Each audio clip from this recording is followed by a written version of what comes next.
Hello, YouTube world. In particular, Mr. Shane Bruce of Restomod Daisy. We'll get started.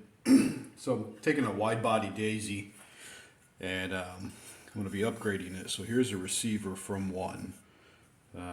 This was specifically a model 1000, and there's really no difference between the 1000, Daisy model 95, all the various wide bodies, with the exception of the Daisy 499 Champion, which uses a little wider tube. The factory rolled stamped barrel is right on about 7/8 on the traditional wide body Daisies. It's 1 inch on the Daisy model 499. So the Daisy 499 uses the abutment seal and piston seal from your conventional Red Ryder. These older wide bodies actually use a smaller abutment seal and the corresponding piston seal. So what I'm going to do to get the factory barrel off, which is 2-piece, it goes in here like that. I simply put this in my mill and put a 1/4 inch block between the cocking lever and placed it in the mill vise and touched off to find center. So these holes are in line with the top of the receiver, so it looks real clean. Basically, I drilled them out through this, and the factory barrel came off because they used a friction weld. Electro friction weld is how they attach these. So what I'm going to do is I purchased some 4130 chromoly seamless tube that's right on par with the factory rolled tube for the barrel. This is a very weak link in the, a weak link in the Daisy design. They start to split over time. They're not very strong. They're about 29 thousandths wall thickness. This is chromoly. It's a much more superior steel than this general cold rolled steel that the Daisies are made out of. It's seamless. There's no seam. And it's just a much stronger metal. This one here has a 35 thousandths wall, so my compression chamber would be slightly smaller, which is not a big deal. And doing the power modifications to a Daisy. Now this is a much more extensive approach. I understand not a lot of people have machine tools. I have a mill lathe, another small mill that runs CNC, but I do most of my machining, manual milling, manual lathe work. I just prefer doing that. One thing I've done in the past, I was telling Mr. Bruce, is that on an old Daisy Red Ryder, I want to say vintage, but modern vintage, probably early 80s. One thing I did was sleeve the compression chamber with a very thin wall brass tube and change the abutment seal design a little bit and the piston seal, and I was able to get very high velocities for a Daisy, 450 plus range on these Daisies. So the goal of this wide body build is to make a BB gun that is the Daisy platform, but superior in strength and power. So the goal here is once I machine this new barrel up, you can see it fits in here very nicely. It's the same size. Once I machine it up and essentially accomplish duplicating these parts, this channel here for the rear of the plunger assembly to be able to be cocked, I'll machine a slot, machine this back slot so the screw can pass through, machine the top slot so the key can fit back into the gun. The one thing how this is going to mount is these holes that are drilled out on top of the receiver. These 3 holes, which were the 3 friction weld points. This will be jigged up. These will be fill weld back to this chromoly. It'd make this solid again. And of course I'll subsequently grind them away to make it a smooth, very smooth transition on top of this receiver. Then once that's done, the one thing I'm going to do is come back through on the inside, go ahead and solder, put some flux, let it drain down in here with some heat, and then I'm going to solder, silver solder inside here so it can coat inside this receiver and mate the barrel to it, and it'll make it an integral unit.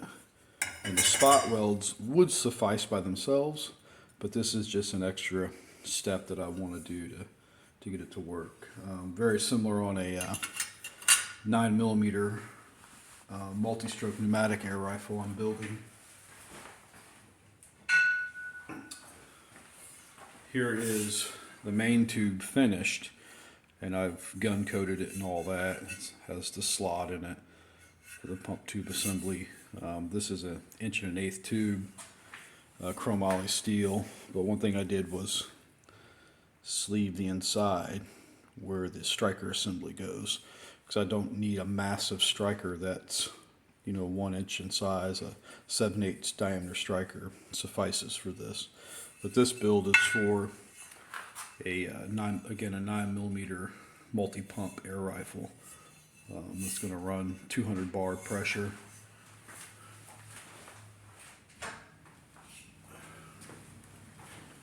Here's the lever for it.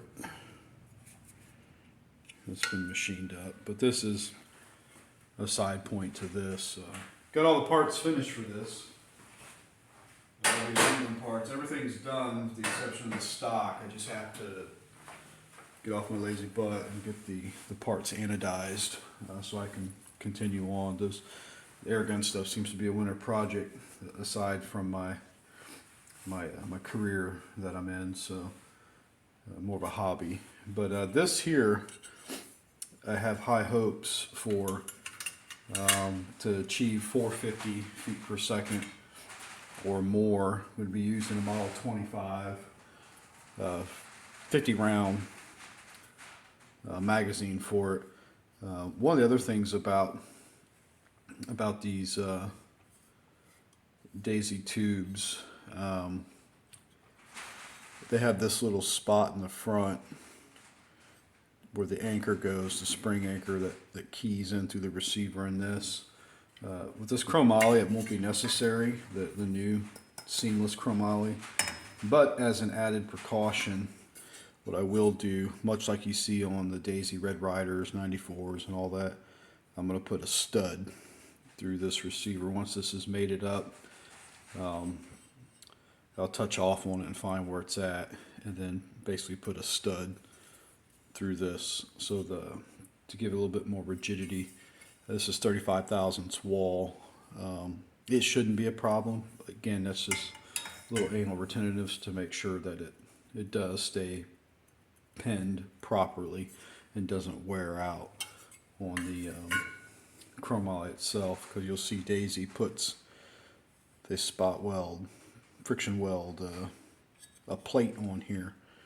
That's because clearly this would never be able to hold that tension for very long. It would wear out very quickly. On the lever,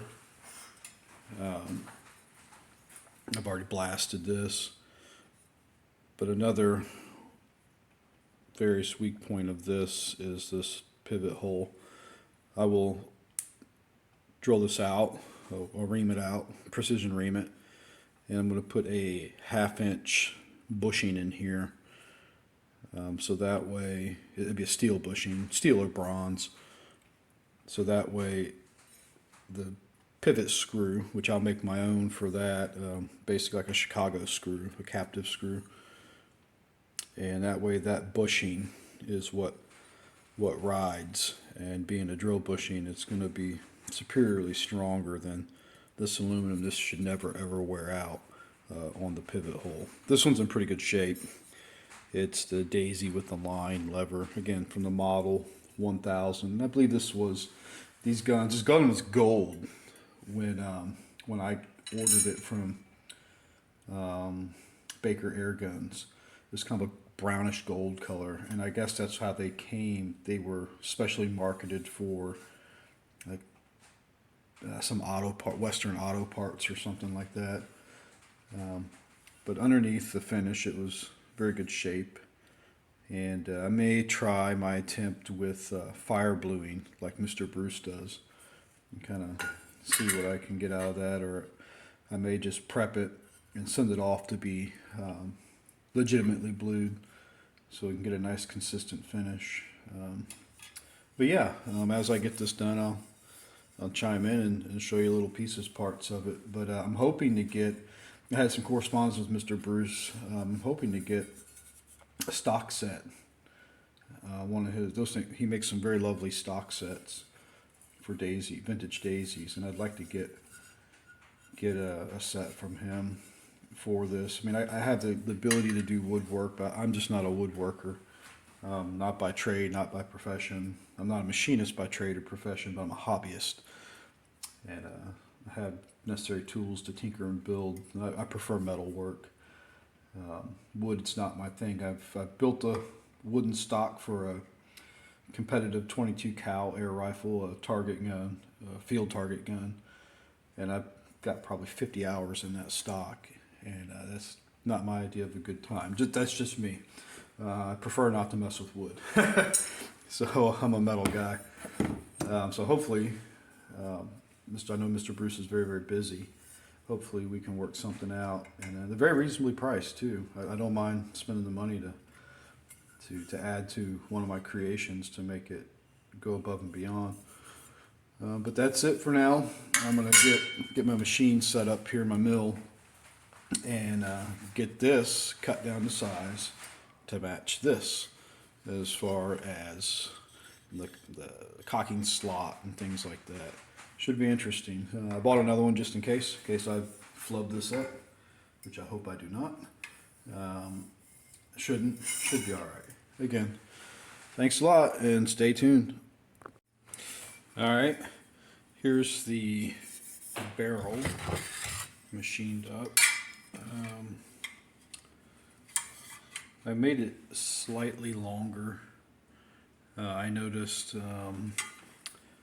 when I put the Daisy Model 25 shot tube in this, it didn't seat all the way, and it had some slop. It had about a 1/4 inch still hanging out. And of course, the abutment washer varies in these guns. I've learned, have a Model 95, that the abutment is actually back a little bit because it will seat dang near all the way down. So I allowed a little bit of play in here for me to adjust. And so how the abutment washer will go in this new barrel that's chromoly. Just machined it up here. The little keyway hole that's going to be here, I'll do that after, once I get this situated and centered. So this is a lot easier this way, and setting up an indexing device in the mill will fit in there like that, and then I'll die this and mark where it needs to be and make the appropriate slot.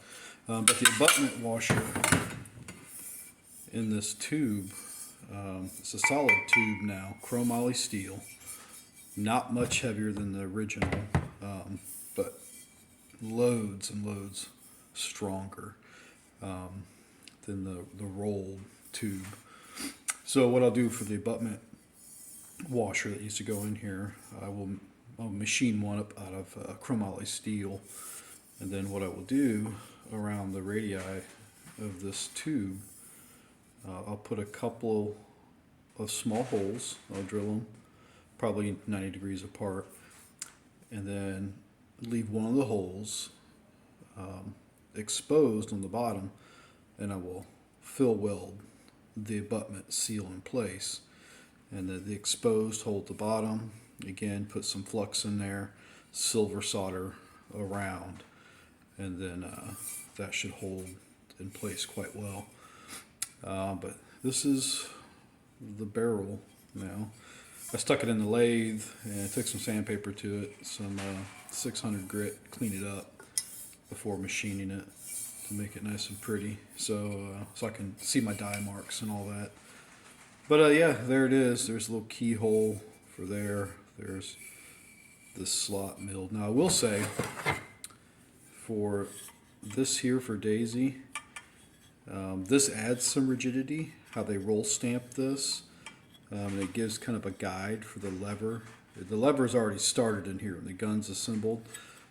The little pawl on the front of the lever is already somewhat riding in there, and it acts as a further slot to cock the gun. For this chromoly, it's not necessary. There's the lever is still in this slot somewhat, so it will continue to guide through. But the second thing with this, the leftover steel that they left exposed here as a ridge, this acts as a spine for rigidity. So the first purpose, it serves as a lever guide. Second, without this would be really weak, and the guns would subsequently be really weak for lateral load on this. So with that left on there, it gives an engineering edge on this rolled tube. Again, it's not needed for this chromoly. But so far, it's going together quite nicely, and has a nice snug fit. So when I weld this up, leave this one open, flux silver solder, so it can get down in here. I'll silver solder on the inside along this shelf to make sure it stays in place. But it should be a much nicer Daisy lever gun when it's done. And shoot some BBs a little higher velocity. I will say one of the weak points with these, I know they put an oil hole here.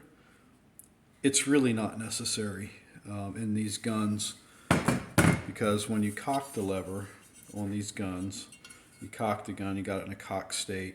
If you look down inside this hole, you can still oil the piston assembly, and the pistons really don't like a lot of oil. The oil needs to be behind the piston, not on the front.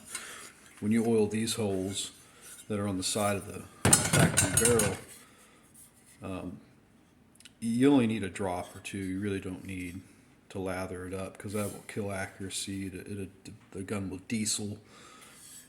So thirdly, with this hole, you'll notice when you cock the gun and you look here, it's actually a weak point. It's a compression loss point. Even though they solder this up right here, it looks like some silver solder they run on here to seal up that seam. There's another tube inside of here, and the seam is put 180 degrees. So the seam is at the top. And the reason why they do that is to minimize any type of seal loss on compression when the gun's fired.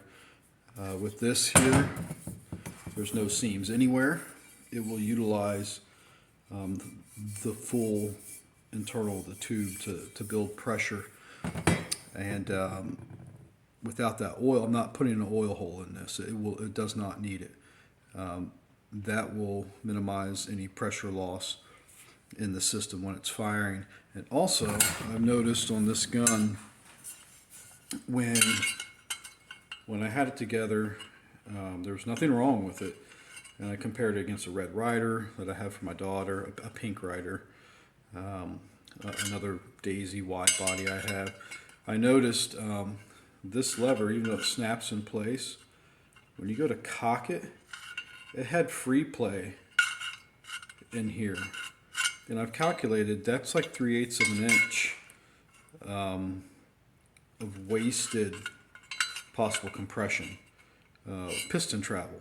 So I'm going to minimize that to where when this lever snaps open the cock, it only moves a little bit until it grabs the rear of the plunger. Because otherwise, when it does this from a rested state and you pop it, it about right there is before it grabbed, and that's a lot of space in which could be used to have piston travel.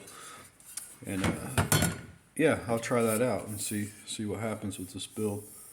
But there you go. Step back here.